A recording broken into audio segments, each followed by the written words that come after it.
দর্শক, আজ রূপপুর পারমাণবিক বিদ্যুৎ কেন্দ্রের প্রথম ইউনিটে জ্বালানি দেওয়া শুরু হবে। এ নিয়ে আরও খবর জানাতে সরাসরি যুক্ত হচ্ছেন ইয়াসিন আলী শেখ। ইয়াসিন, প্রথম দিন কি পরিমাণ জ্বালানি দেয়া হবে জানতে পেরেছেন? বিদ্যুৎ উৎপাদন নিয়ে কি বলছেন কর্মকর্তারা?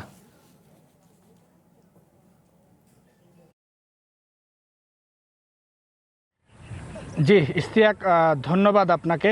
আপনি যেমনটি বলছিলেন যে আমরা যতটুকু জানতে পেরেছি যে 163টি অ্যাসেম্বলি অর্থাৎ ইউরেনিয়াম যে রড রয়েছে সেই রডের মাধ্যমে কিন্তু যে এখানকার ফুয়েল লোডিং, সেই ফুয়েল লোডিংয়ের আর কিছুক্ষণ পরেই আনুষ্ঠানিকভাবে উদ্বোধন শুরু হবে।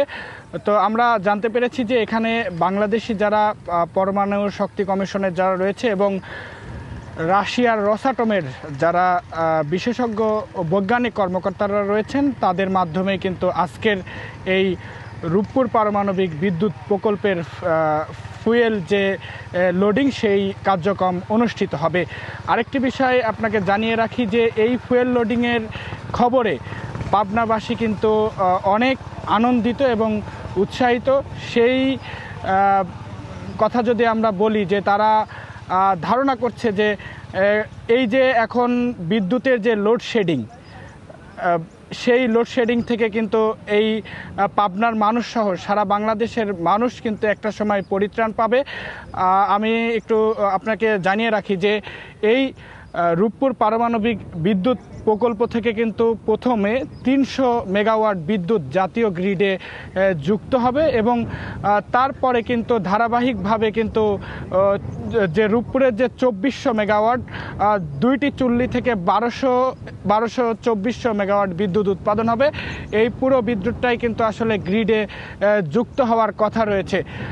যদি এই বিদ্যুৎ গ্রিডে যুক্ত হয় তাহলে কিন্তু বাংলাদেশের মানুষ কিন্তু এই লোডশেডিং থেকে মুক্তি পাবে, এমনটাই মনে করছে বিশেষজ্ঞরা। তো রূপপুর পারমাণবিক বিদ্যুৎ প্রকল্প এলাকায় কিন্তু আমরা আজ সকাল থেকেই রয়েছি এবং সকাল থেকে দর্শকদেরকে প্রতি ঘন্টার সংবাদে কিন্তু আমরা তাদেরকে আপডেট জানাচ্ছি। তো আমাদের রূপপুর পারমাণবিক যে বিদ্যুৎ প্রকল্প রয়েছে সেই প্রকল্পের আরেকটি খবর আমি আপনাদেরকে দিতে চাই। 3টার মধ্যে কিন্তু এই যে জ্বালানি লোডিংয়ের যে কথা রয়েছে সেই জ্বালানি লোডিং কিন্তু আসলে উদ্বোধন হবে।